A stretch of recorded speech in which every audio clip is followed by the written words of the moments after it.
In prime time. General, do you think that China poses a greater threat to our freedom and the world's freedom than the Soviet Union ever did? Congressman, yes, I do. Just the scale of what they're doing from an economic perspective and from an espionage perspective, I think is unprecedented. You just heard him ask that question. Florida Congressman Carlos Gimenez joins us now. You know, it's pretty frightening to hear that simple answer of just yes. Tell us what else you learned in this hearing, and also talk about the timing of this. Did you move the needle the way you wanted to as far as getting the audience that you wanted and the eyeballs on this story? Yeah, I think we did. I got to thank our chairman, Mike Gallagher, who's done a tremendous job on this task force, and I'm very proud to serve on that task force. I actually think that this task force or this committee is probably the most important committee, or one of the most important committees of this particular Congress. We need to wake the world up to what the threat of the Communist Chinese Party and the threat that it poses not only to us here in the United States, but to freedom around the world. And so, yes, I thought it was a really good opening act, and we've got a lot more work to do in the years ahead. Your testimony, your questioning during that testimony was important. A Chinese human rights activist, her testimony also hit home. Listen. We need to face the fact that we have helped to feed the baby dragon of the CCP.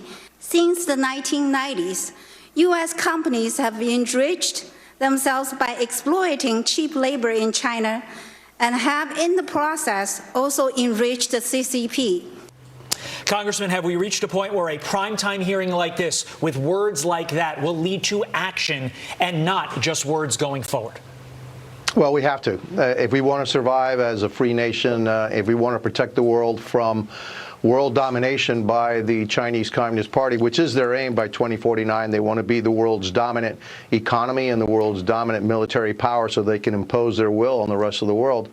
We need to wake up right now. We also need to make sure that our allies have woken up, and also all of the countries that are now dealing with China and their practices. And so, yeah, it was a good opening act, but we need to follow through. The good thing about it is, I'm hearing from my colleagues who are across the aisle, they're talking the same language.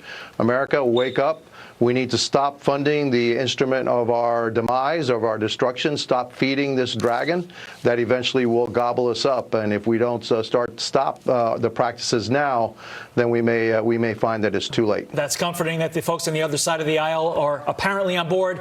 Let's see some action. Meantime, today marks 20 years since the Department of Homeland Security, DHS, opened its doors. Currently being run by Secretary Alejandro Mayorkas. You're still waiting on Mayorkas to provide some basic answers to your questions about the border crisis. Questions like, what are these migrants doing right now? Are they getting taxpayer dollars to live here? Does CBP know where they are? Congressman, how come the head of DHS still can't answer those questions?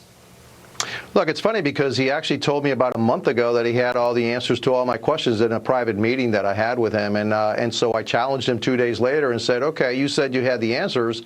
Give them to me. And it's all in writing. I gave him a week to give me the answers, which he said he had. I'm still waiting, and I don't think I'm going to get those answers. I really asked him just, hey, how many illegal migrants that you encountered at the border, over 4.5 million? How many are still here? How many did you deport?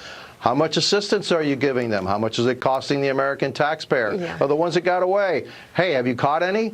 None of that. He hasn't answered any of those questions so far. These could have been yes or no, followed by just a number, and I think that would have been okay for you. Congressman Carlos Gimenez, thank you so much for being with us. With that, Fox and Friends starts right now. Have a good day.